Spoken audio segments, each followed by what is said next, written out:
Welcome once again to the lectures on ethics and culture.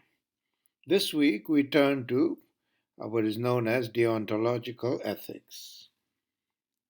In moral philosophy, deontological ethics or deontology is the normative ethical theory that makes the claim that the morality of an action should be based on whether that action itself is right or wrong under a series of rules, rather than based on the consequences or utility of that action.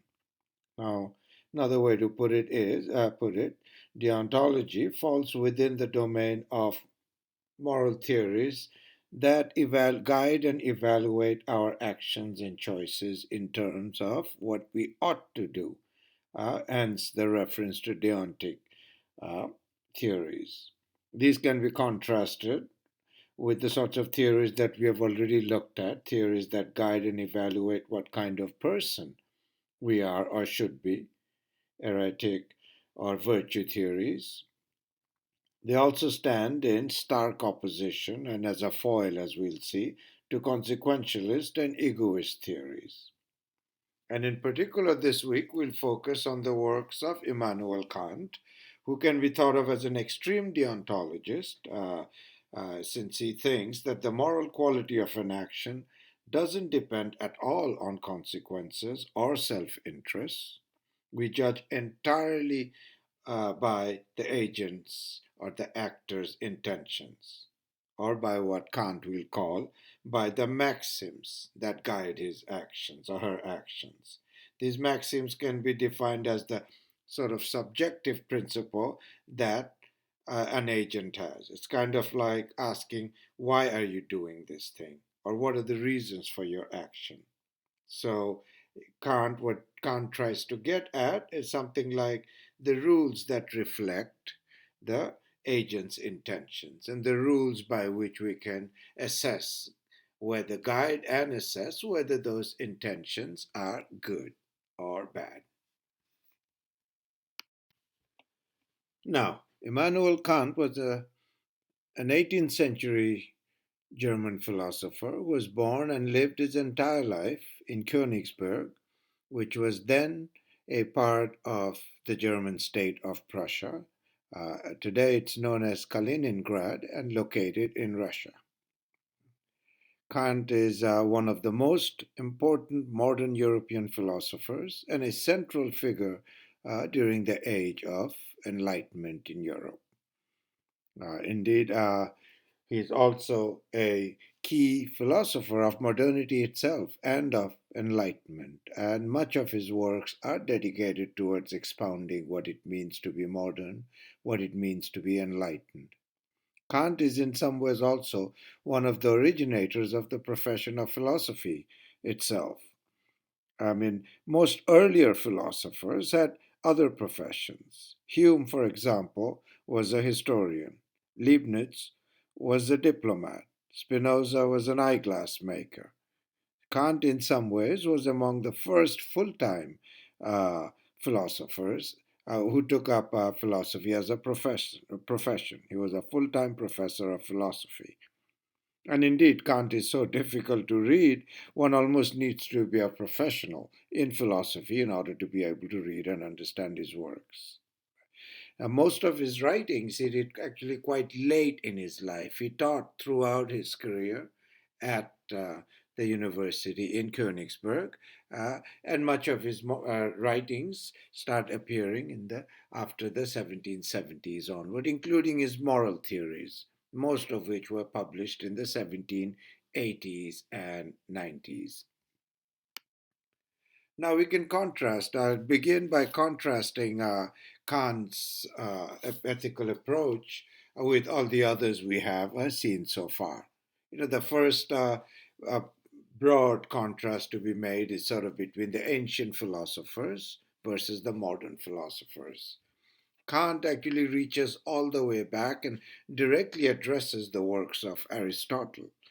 He was unfamiliar with, of course, the ethics, Confucian ethics by and large, and doesn't make any references to sort of the medieval Catholic, Jewish, or the classical Islamic philosophers that we have encountered. So it's almost like literally reaching back almost over 2000 years and first referring to Aristotle as a sort of early interlocutor. And we already note the sort of key distinction that not just Kant, that the modern philosophers have with respect to the ancient philosophers, something that we have mentioned uh, throughout our earlier lectures. The ancient ethical theories generally tended to focus on the character or the virtues of a person. Their main concern was often directed towards what the question of what makes a person good. Whereas modern ethical approaches, and not just Kantian deontology, but we have seen this with consequentialists also, utilitarians and egoists, and so on, their focus is on the action undertaken by an agent or the person acting or making a choice to act in a certain manner. So their questions have been by and large directed towards evaluating what makes an action good. So this is sort of the big contrast between the ancient ethical approaches and the modern ethical approaches. A shift away from focusing on character and the question of what makes a person good towards the question of what makes an action good. I mean, this is, of course, not to say that we don't have, as I've mentioned, going back to our earliest lectures, we do have contemporary schools of virtue ethics as well, so which do hark back to the question of virtue and character and so on. But by and large, leaving virtue ethics aside, all modern ethical approaches are centrally focused on the actions and what makes an action good. Beyond this, we then see the divergence between the various modern ethical theories. The consequentialists, for example, the utilitarians we saw last week, focus on the outcome or consequences or results of an action. And if the consequences of an action are good, those are evaluated as good action, and vice versa. If the consequences are bad, they're thought of as wrong actions.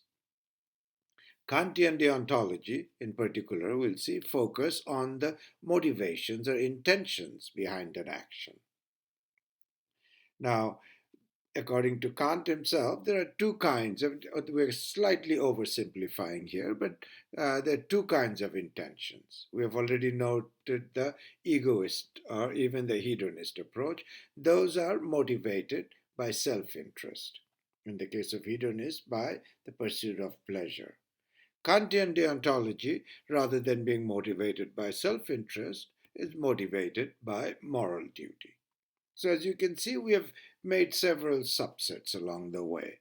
First, we divided up the broad differences in terms of the broad differences between the so called ancients and the moderns, in terms of their ethical theories, one focusing on the person, and others focusing on action. Then, within modern ethical theories, we have distinguished between those that focus on the consequences of an action and those that focus on the intentions or motivations behind an action. And within the study of intentions or motivations, we have further distinguished between those that emphasize self interest as opposed to now we're turning for the first time to those that emphasize duty, or more specifically, moral duty. Now, Kant begins one of his most important and difficult book on moral theory, um, called Groundwork of the Metaphysics of Morals, by drawing a clear and a sharp contrast to Aristotle's ethical theories. He begins by introducing a concept of good without qualification as opposed to qualified good, which both seem kind of close to, but at the same time quite distinct and different from Aristotle's distinctions between instrumental and intrinsic good. If you remember, Aristotle distinguished intrinsic goods, things that are good for their own sake in and of itself, from instrumental goods, things that are good for something else.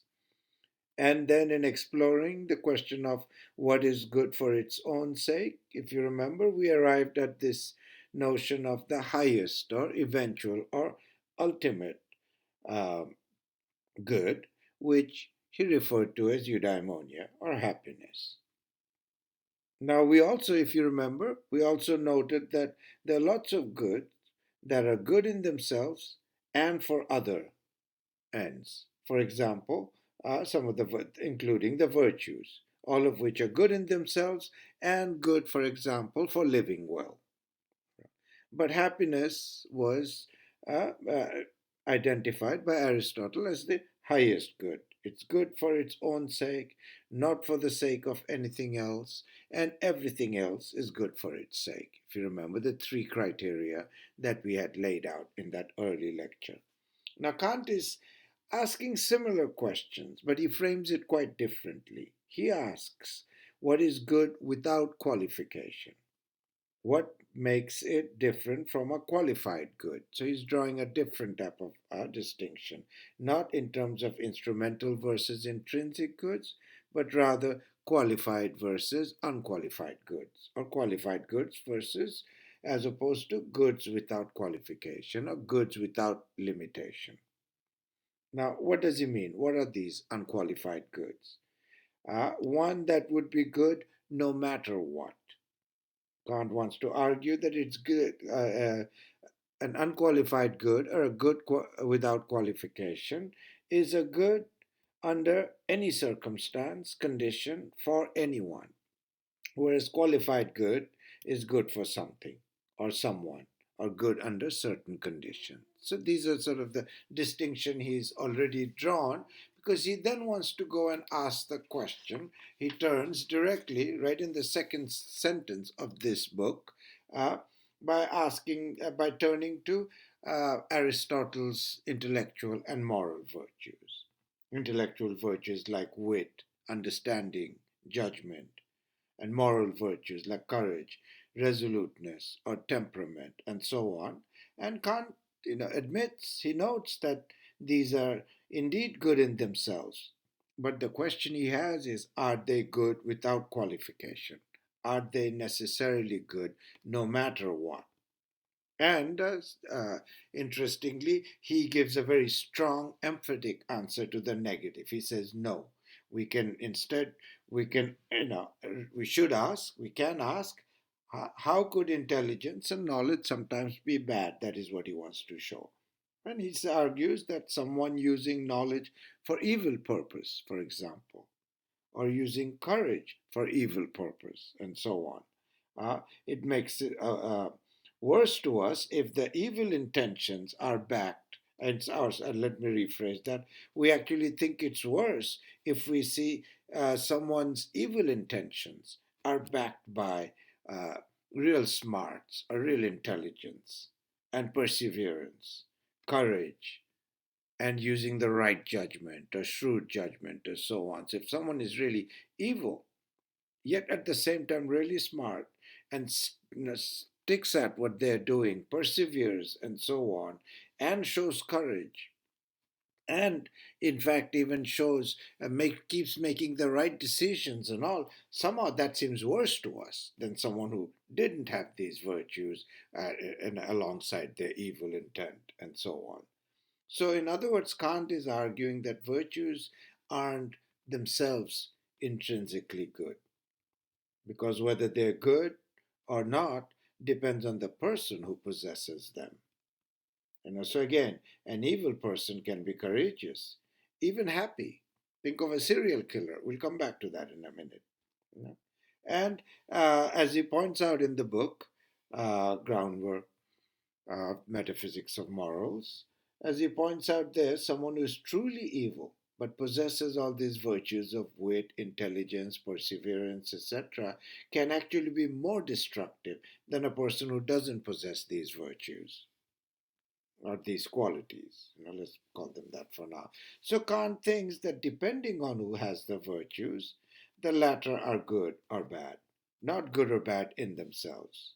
Indeed, he actually goes on to argue that even happiness enhanced one may, once one is happier or once happiness has been enhanced, one may actually become less uh, diligent or zealous or less apt to continue following virtuous behaviors. Just to give you an example, take the sort of success arc of any sort of celebrity, an actress or a sports person, and so on. Someone who works really hard, dedicates their life to training, uh, perseveres, keeps working hard to become as good as they can in their vocation, let's say a cricket player, and so on. Uh, and then eventually attains success, becomes a well renowned actor or actress or sportsman. Uh, and then once they've attained that success, they become kind of like a diva or start becoming lax and lazy, you know, doesn't keep up that old sort of strict regimen and exercise and so on. There are plenty of examples we can, go think of even in the world of sports. Someone who once having achieved the success after much hard work and all, that success kind of goes to their head or the wealth goes to their head, and then they sort of, stop following that sort of the virtuous behavior that got them there in the first place. So, in other words, Kant is basically what he's arguing is that if the person's will is not good, in other words, if she's not making the right kind of choices, then even happiness and the virtues can lead to bad things. So, whether these virtues are valuable depends on the will of the person who's making the choices or who's acting on those choices. In fact, let me just read a brief uh, quote from the text that kind of drives this home. Moderation, self control, and sober reflection not only are good for many aims, so he admits that these are good in themselves. So these are not only good for many aims, but seem even to constitute a part of the inner worth of a person. Yet they lack much in order to be declared good without limitation, however unconditionally they were praised by the ancients. For without the principles of a good will, they can become extremely evil, and the cold bloodedness of a villain makes him not only far more dangerous, but also immediately more abominable in our eyes than he would have been held without it or without these virtues. So we get a sense of what Kant is getting at here. Again, for Kant, even happiness or living well can invite pride, sloth, presumption, laziness, if there isn't a goodwill behind it.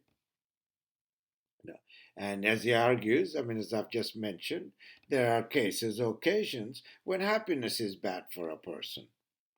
You know, in the context of um a serial killer, for example, which all of us will have objections. If we see a serial killer who keeps getting away with his actions without ever getting caught and still being happy and so on, uh, this is something that we'd all find troubling.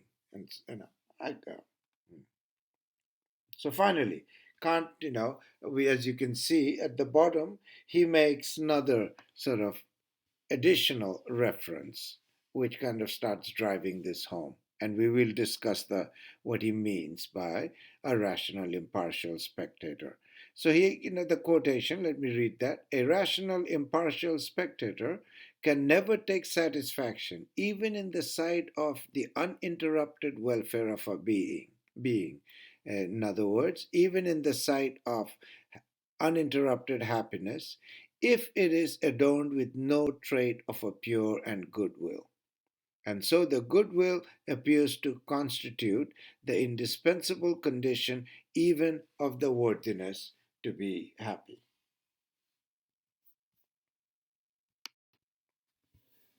So far, we see that having made this distinction between a qualified good and a good without qualification, good without any limitation, that would be considered a good under all circumstances for everyone, and so on.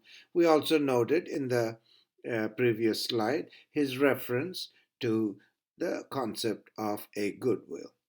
Indeed, let me start by reading the first sentence with which he begins this text.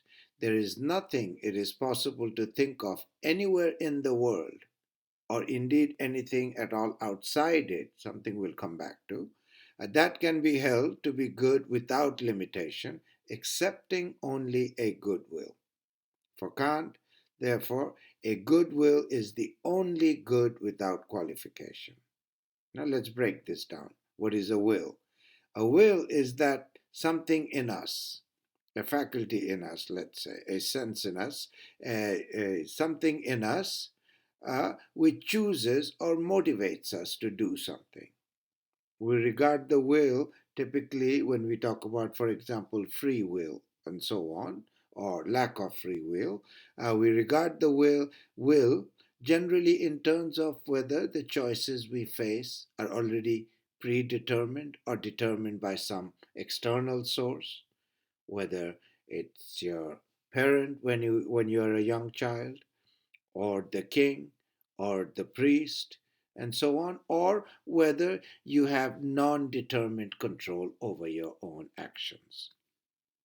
So, a will is basically, in other words, saying that, talking about the context in which you are determining your own actions, choices, again within certain bounds and so on, living in society and so on. But generally, the idea is you have a will is referring to some non determined control over your own actions.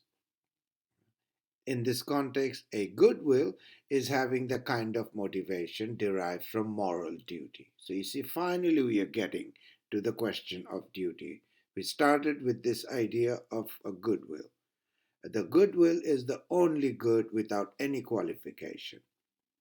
As we mentioned, he finds even virtues and um, happiness to be qualified goods because they depend on the goodwill of the person.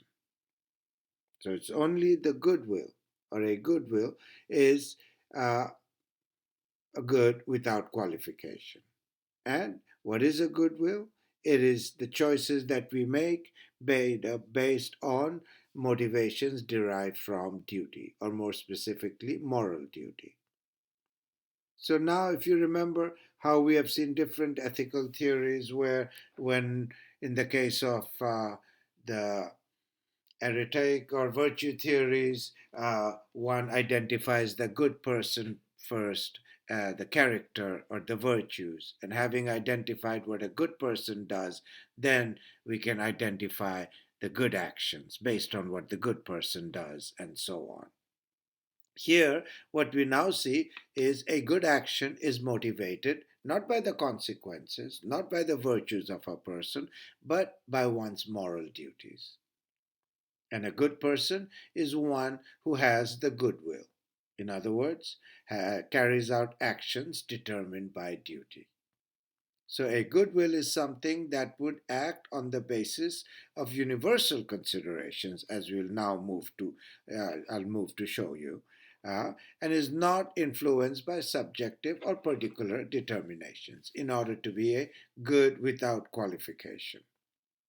Indeed, as he puts it, if some impartial, rational spectator is looking down at the world, the goodwill would shine like a jewel. Kant himself, as we'll see over and over, is quite fascinated and awed by this idea that human beings are guided by morality. You know, beyond what laws we fear, or sometimes we do act because we fear the sanctions or the punishment we might get if we don't act in that manner. But here he's talking about lacking such sanctions, lacking such sort of legal command. Why do we still act morally? And this is something he says that any rational person, even outside this world, to go to that quote at the top that I'll again turn to in the next slide, that even someone from outside this world, if they're a rational being looking down, what they will see shining like a jewel is this capability of human beings to act with goodwill, to do the right thing, to follow the moral law, even without any sort of sanctions brought by the state or government or any kind of punishment and so on.